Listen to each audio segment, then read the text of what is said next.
Welcome to the Garden Angelus, where we talk about flowers, veggies, and all the best dirt. I'm Carol Michael from Indianapolis, Indiana, where I have a suburban garden measured in square feet. And I'm Dee Nash from Guthrie, Oklahoma, where I garden on several acres out in the country. We call ourselves Garden Angelus because we are evangelists for gardening. We love gardening, and we want others to love it too. Yes, we do, and we aren't afraid to spill the beans and tell all of our gardening secrets, the good, the bad, and even the ugly. But that's enough of who, what, when, where. Let's move on to this week's episode. Hello, Carol. Hello, Dee. How are you today? I am just fine. It is 16 degrees Fahrenheit at my house, which is colder than where you live, which makes no sense. I'm at 20 degrees. It was very cold earlier in the week. It's still cold. I'm still going to walk outside, though. They say that on Thursday we're going to have a high of 9. That's not very warm. No, this is the longest stretch of cold weather they think that is under 20 degrees that Oklahoma is ever going to have. I think it's going to be like 12 days. So anyway, it's a big Arctic front that just seeped down into the middle plains and then the lower plains, which is where I live. So it's going to be cold, and I guess I'll walk on the treadmill. Yeah, that's always an option, although that is so boring. But So I boring. have an exciting update today, Dee. Oh, please. I was working on my newsletter, and I got a text, and I thought, is that Dee? Who is that? It was Courtney from the local greenhouse. She texted me a picture of a first little viola flower that has popped up in the greenhouse. And so, of course, I'm putting that in my newsletter. I'm going to write a blog post about it. But she texted me that picture. She says, first bloom. It's beautiful. Oh, that's exciting. So in other gardening news, Yes. my cyclamen is starting to rebloom for Valentine's Day, which is lovely. That is lovely. I can't even keep cyclamen alive, so I bow to you on that. Thank you. And you know those puzzles I'm putting together of the seed catalogs? Yes. So last week I had finished the first one. I'm now on the fourth one. Wow. Burning through them. That's because you have nothing to do because it's winter. Wow. They're part of my home improvement redecorating project because I'm going to frame them. So I got to get them done to get them ready to get framed. Okay, and so you're going to move on now to rose catalogs? Well, that's the last one is a rose catalogs. Gotcha. Vintage Gotcha. rose catalogs. So there's flowers, fruits, vegetables, and roses. Fun. That reminds me. I need to go pick up some pictures I had framed at Hobby Lobby. So I need to do that this week. I promised I would. That's good. So tell me about your gardening, because I don't think you got a lot done last week, to be quite honest, Dee. I didn't get a lot done last week. I was still sick. I'm better now. So I still haven't planted my onion seeds, but I will this week. I mean, it's not like I'm in a super big hurry. I did bring in some of my hyacinths in the cold frames, and it worked sort of, although I'm not sure they got enough cold. So maybe next year I'll just put them next to the greenhouse outside. I'll think on that. One of my tiny iris reticulatas bloomed that I brought inside, and I'm waiting on the others. It was really beautiful, though, that one little bloom. Oh, those are gorgeous. That's one of my favorite spring flowers. About Iris. an inch high. It was Yes. a tiny little iris. It was so sweet. So that's my update. Hyacinths do need way more chilling than people expect. I mean, I always figure a minimum of 10 weeks in the refrigerator. Well, I put them out in those cold frames probably 12 weeks ago, but I suspect we had a really mild winter until just now.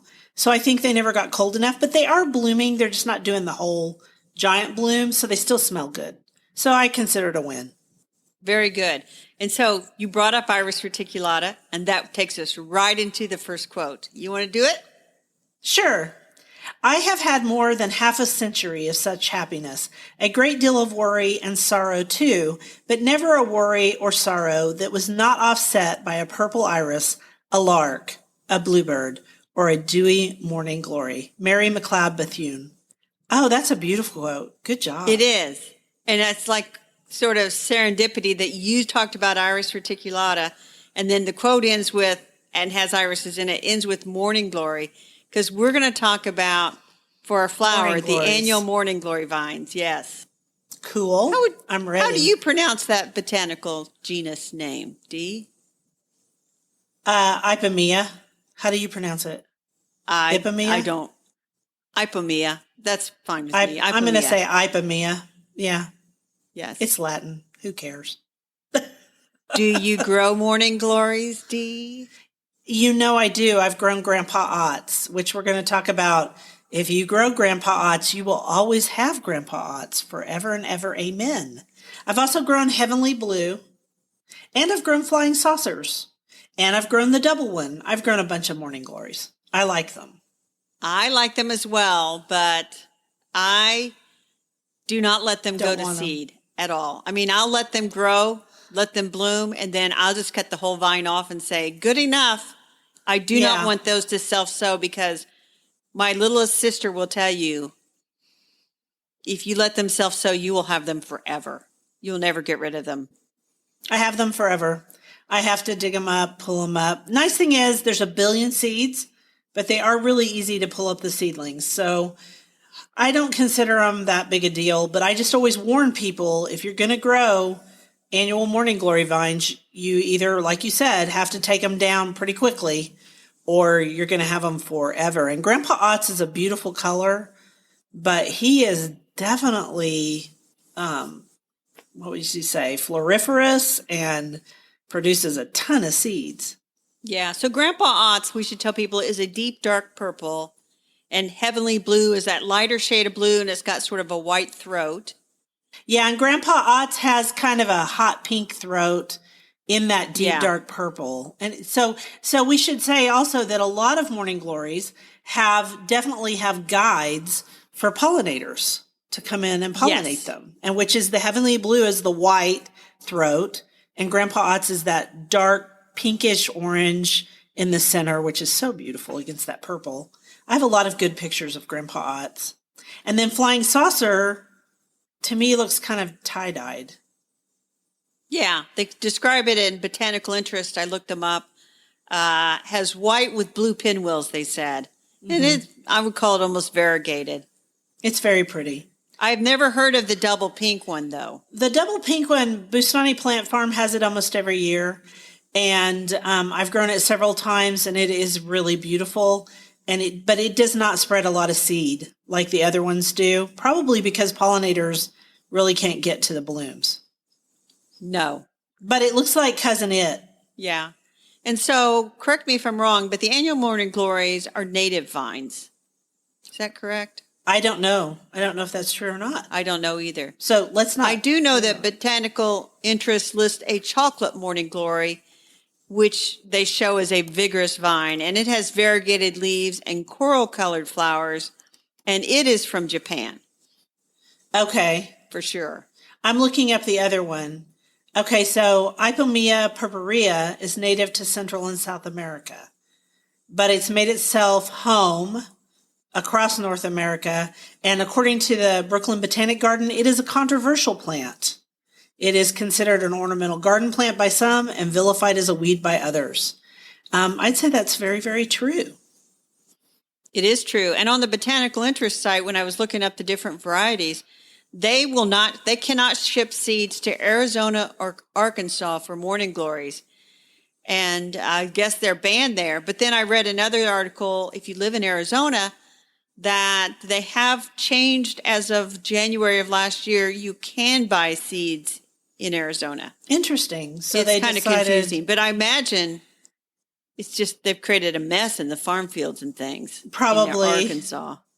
Or in the woods, Oh. because there's so much stuff that gets in the woods in Arkansas and northeast Oklahoma that just takes off and causes problems. I was also thinking about the fact that morning glory vines are poisonous, as are their seeds, and so is datura, which is another vine that people grow. You need to be careful with them. Don't eat them, I guess. I mean, there was a big thing with there was a big thing with datura. Kids were using it to get high, but I've never heard that with morning glory. If you do want to grow them, they need support, right? And you also probably want to soak the seeds or you want to rub them against a file to break that seed coat. They'll do a lot better if you do that. They can take over a garden if you're not careful. Yes, and my little sister, like I said, she planted morning glory vines, and she always sort of gets seduced in the spring by this little twirling vine that kind of comes up around the gazebo and different places, and she thinks it looks really sweet. And then by August, she's like, why did you let me keep all these morning glory vines? And I'm like, I told you. Yeah. I can't do nothing for you now, except don't let those things go to seed. And there's that other weed that I'm trying to think of the name of it, but it's that weed that looks like a small morning glory, and it comes up. Field bindweed. Yes, field bindweed. I have fought field bindweed in my garden for years, and as of last couple of years, it's been gone, knock on wood, but it'll come back. And it has roots to China. You actually have to spray it to get rid of it. Right. And I didn't have any in my garden. I didn't have any field bindweed in my garden until a couple of years ago, and then it showed up because the birds eat the seeds and then they poop them out under shrubs. And then you're just like, oh my gosh, I just keep pulling it out and pulling it out because I don't really want to bother with spraying it. I'm just going to keep pulling it. I had to finally cut it all the way back, to be about an inch high. And then I did spray it because it was in my roses, and it is really hard to get out of roses, Yes. thorns, and it wraps around roses. It's really bad. So I did spray it in this one bed, and I used a piece of cardboard between the rose and the bindweed and just sprayed the bindweed. But that took some real, I try to be as organic as possible, but occasionally if I have something I really can't get rid of, I have to use something. And this is why I can't be a garden coach, because I was at this garden on a tour or whatever. And I think it was in an elementary school where they had this vegetable garden and they had all this field bindweed that was coming up. And they're like, what should we do? And I'm like, move the garden. You're done. Yeah. Move the garden. Because they were kind of committed to organic. I says, you can solarize the soil for a couple of years. I don't know how long it would take. But you really have to do something pretty drastic to get rid of it once you have it. Yeah, it's really a problem. And if you're growing it where there's food crops, that would be really hard. There are a few organic sprays you can use, but they won't kill the roots. They only kill the top growth. So, yeah, there we go. The local greenhouse that I go to, they had a garden in the ground. They had bindweed everywhere, and they put down a big sheet of plastic and they filled it all with gravel, and then they got those huge stock tanks. Oh, and that's they a good filled those idea. with soil. And they have this beautiful little vegetable garden now that's all in the different sizes of stock tanks and stuff. And it's easy to garden in it. They don't have to worry about weeds coming up through that plastic and gravel. So it's really turned what was an eyesore into something that's really beautiful. Well, that's nice. That's good to hear. I love raised beds. So to wrap up morning glories, they're beautiful. We say grow with caution. Grow with caution. Grow with caution. Okay, so this is funny, the quote that you chose for sweet potatoes, because we used this quote before, and it sent me down a giant rabbit hole. So nobody's really sure he actually said this, but he does grow sweet potatoes on his farm. He has a farm. Do the quote. Okay, here's the quote. My dream is to become a farmer, just a bohemian guy pulling up his own sweet potatoes for dinner. Lenny Kravitz. Where is his farm? I think it's in Brazil, I think. I would have to look it up. That's what I was thinking. Yeah. That's what I was thinking. I went down a whole thing over this quote, trying to make sure that it actually existed. And I never could find it, but there is a great video. Yes, he has an 18th century coffee plantation near Rio de Janeiro, Brazil. And that's where he lives when he's not working on a movie or something. And he has a whole staff. And there's the most beautiful, you guys should go and look at the video. The video's in Architectural Digest, and it's just a fun video to watch. And he does this interview and shows everybody his house and his farm, and Does he farm? Well, why don't Not you really. give me a link to the video and I'll include it with our show notes. I will be glad to. We will link to that, everybody. So we are talking about sweet potatoes, which are also Ipomea. Ipomea batatas. Yes. At least And this right is now. native to South Central America. Right. And so we are all familiar with the sweet potato vines that you pick up when you're buying all your stuff for containers, and everything from lime green to really, really dark, almost black leaves that you use as an accent. Right. The black one's called blackie. Those are sweet potato vines. Right. And if you dig out of your containers, you'll see little sweet potatoes down there. Have you grown sweet potatoes in your garden, Dee? Yes, I have. I have it's a really, not, I wouldn't say famous picture, but there's a picture of my potager just overrun by sweet potato vine. And that was a year I grew sweet potatoes before I had the lavender in there. I love that picture. And I always use it in talks as a joke of how your garden can get out of hand really quickly in the summer. Those were great sweet potatoes. We should say that sweet potato vines that are ornamental were just sweet potatoes that didn't make very good sweet potatoes. And professors had a good idea and said, well, let's grow these as ornamentals. And that's where Marguerite comes from. And I want to say it's from the University of Georgia, but I could be wrong. It's a great story about taking something that was really trash and it became treasure. Right. And the local greenhouse will tell you she sells those sweet potato vines. Everybody buys those that tuck into the container to have them spill over. And by the way, the picture of your potager with all the sweet potato vines, you shared that with me, and I use it in talks as well. And I said, this is what happened when my good friend Dee let her garden get out of control with sweet potato vines. Yeah, that was at the end of summer, and it was something else. I grew those sweet potatoes. I've done it several times, and they were delicious, I have to say. Easy to grow in Oklahoma. A little bit more difficult the further north you get because they do need a long season to mature. And so I went to the Michigan State Cooperative Extension Service. They have a nice article about growing sweet potatoes, and they recommended a variety called Beauregard, was one that matures rapidly in cooler conditions. It'll still take y'all summer to get a decent sweet potatoes, but... Yeah, we have a long season, so I'll tell people just whichever sweet potato slips you want to order and buy, except for the ornamental ones, don't try to grow those as a crop. They'll do fine here. Beauregard does fine. Jewel does fine. There's a bunch of different ones. And they're also Japanese sweet potatoes, and Japanese sweet potatoes have white flesh with a dark purple outside, and they're good too. They're sweet, but they're drier than the orange flesh sweet potatoes, which is an interesting thing. And you can also grow those. They don't like frost. You've got to dig them before frost because they'll rot otherwise. Super easy to grow here. So just have a bunch of space to do it. Much easier to grow than regular potatoes here. Yeah, I think regular potatoes are easier to grow here than sweet potatoes. Although I will tell you, I have not tried to grow my own sweet potatoes. I just don't have the space. But I've gone to the farmer's market a couple years ago, and this guy had these sweet potatoes that were as big as your head. Yeah, they get huge. Some of them. Mine didn't. Mine were just regular sized. So I don't know how good they would be when they're that big. And I don't seek out sweet potatoes to eat. If they're served to me, I will eat them, but I'm not a big fan.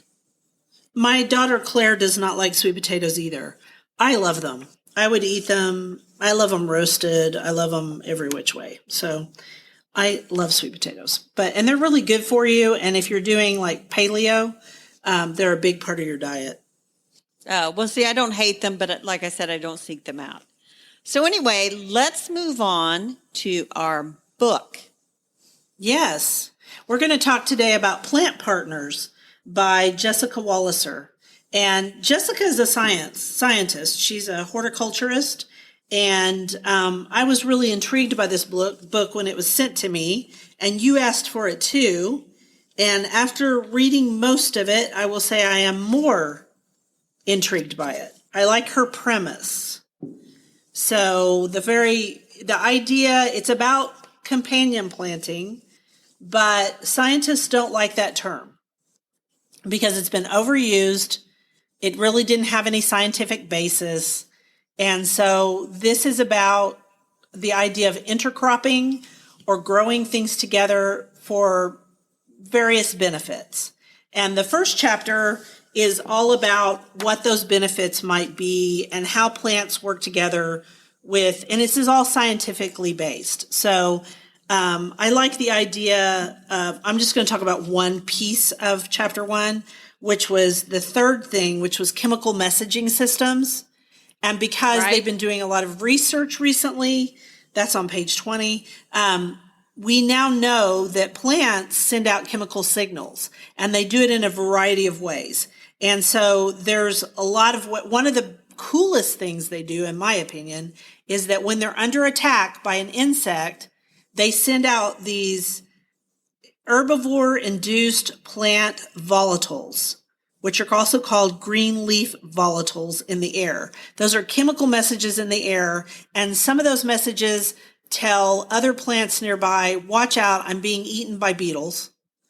And then, but they also send them out to beneficial insects who might come and kill whatever that is. So I didn't get to the part, I'm not on the part where a good example of a beneficial insect are those wasps that go in and lay their eggs inside tobacco and tomato worms.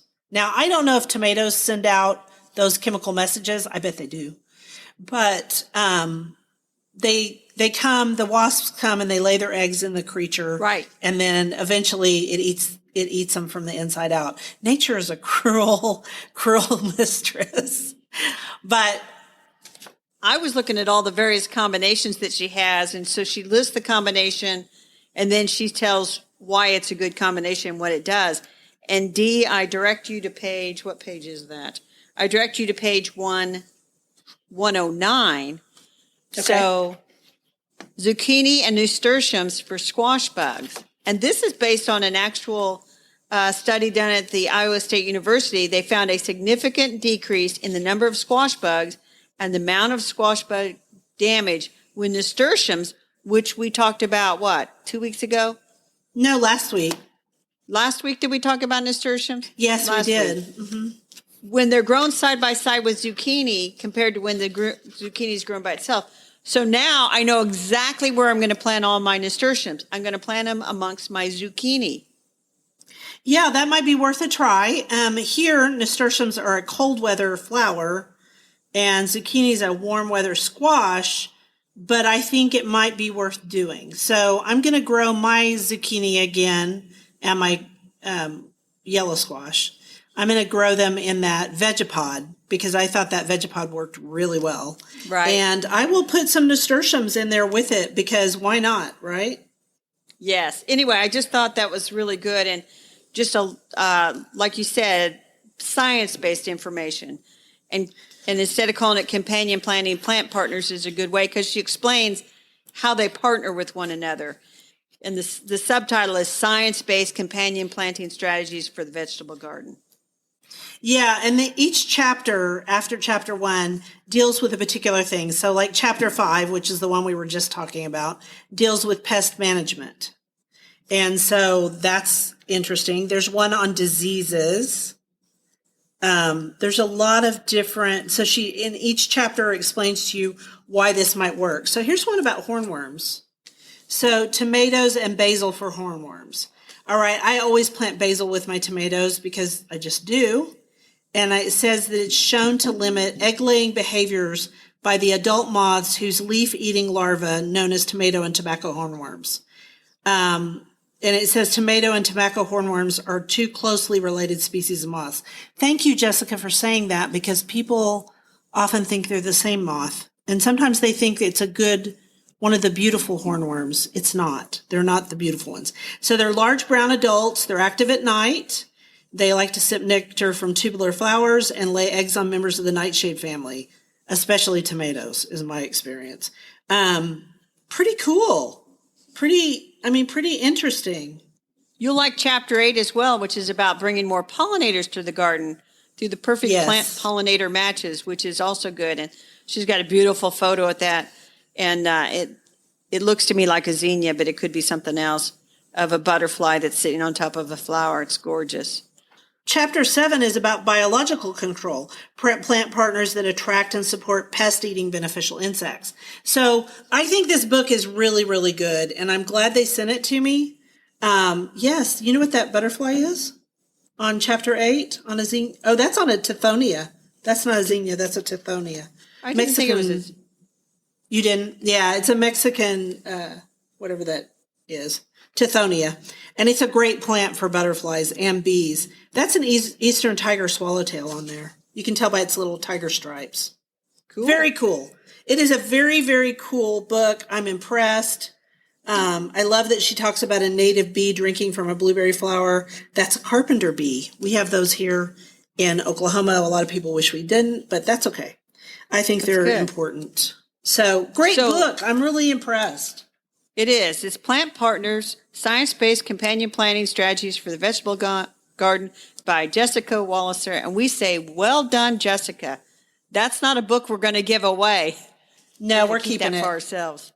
Yeah, we are. And we're going to keep it and use it as for ideas to plant things together this summer. Yes, a lot more exploration into that book. So let's move on to our dirt. What started this whole journey through sweet potatoes and morning glories? Okay, do you want to do the quote first, or are we going to skip it?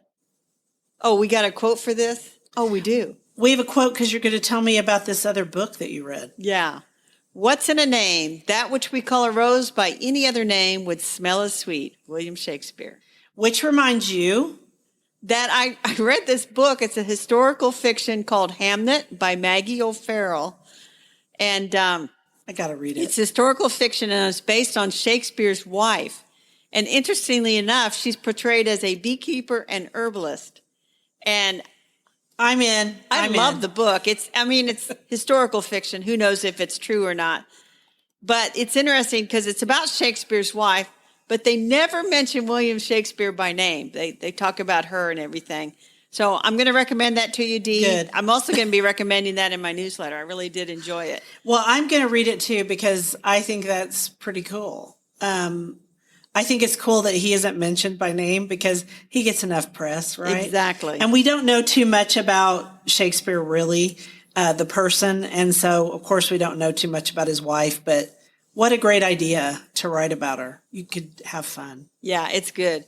So the dirt is the what about it. The whole reason for that quote was A, so I could tell you about that book, and B, because the sweet potato, you sent me this article that the Ipomea genus has over 900 species in it. And so the taxonomists, they think, well, that's really two genuses, so they need to split it up. But the way they do things, it's like the sweet potato and the morning glory, which are the most economically valuable plants in that genus, the way they would do it, they would give them new names, which would be confusing and expensive. Confusing. Yeah, because all the labels that people have done over the years, all the stuff that's been written about sweet potatoes, because sweet potatoes are probably one of the most important crops, sweet potatoes and squash, in the world, because they feed so many people, especially in areas that are tropical, like in Africa, for example. They are one of the major food crops. And the truth is, they're extremely important in the United States. Exactly. So the taxonomists are saying, even though the way they, and I won't even go into their rules, we'll leave a link to the article for oh my gosh, it was so confusing. The way they do the rules, it's like they have an index plant for a genus, and so that index plant kind of decides what else is in the genus. And the index plant for the Ipomea is not the one that would go with the sweet potato and the morning glory. And they would be split off. So anyway, it's really confusing. They're trying very hard not to change the genus names. So it was a fascinating article. And really what I thought was interesting is these people who study this stuff and are like experts on this genus, they've gotten together around the world on Zoom to talk about these issues, which is kind of fascinating. Yeah, they're they're having meetings, just like the doctors are having meetings about COVID. This is a really important issue. And so they are having big meetings because they're trying to get them to bend the rules slightly so that they don't have to rename sweet potatoes and morning glories, among other things. Exactly. It's a really complicated issue. I thought the article was really complicated, and I had to laugh because I sent it to you and I was like, read this because it's making my head spin. And so you read it and you go, no wonder. It's a very interesting article. All right. So let's do our garden commissions really quick. We're talking long this week. Let's talk about our garden commissions. Okay, so it's bitter cold here, so I'm not doing any gardening. I'll be real. I'm just keeping the indoor plants alive and, and I'm waiting on my last seed order. I do want to extend a special thank you to Marie, who is at the Lazy W blog. She gave us a lovely shout out on her blog last week about our sunflower episode. And she not only gave us a shout out there, but she gave us a shout out on Facebook, on Instagram. She tagged me. It was the sweetest thing ever. And she's one of my dear friends. And so thank you, Marie. And maybe that's why our stats are so good. Maybe. Anyway, thank you, Marie. We very much appreciate it. It is cold here, so there'll be no gardening outside. I am for real going to organize my seeds. I'm going to have a beautiful spreadsheet to show you next week. I'm going to finish the last of those puzzles and start putting the glue stuff on them to preserve them. Get some frames ordered so that I'll have seed catalogs all over my den. That sounds really good. So anyway, that's it for this week. We want to thank you for listening to the Gardenangelist. If you like our podcast, please tell your friends about us. Also hit the subscribe button so you don't miss anything. And if you listen on Apple Podcasts, we'd love a 5-star review. That helps us get noticed by others. Yes, it does. And be sure and check out our show notes for links for more information about today's topics, plus links to our own websites. And if you want to help support this podcast, use the affiliate links. If you buy something after clicking through on them, we earn a small commission, and it costs you nothing. It was lovely to chat with all of you over the garden gate today. Bye until next week. Bye, everybody.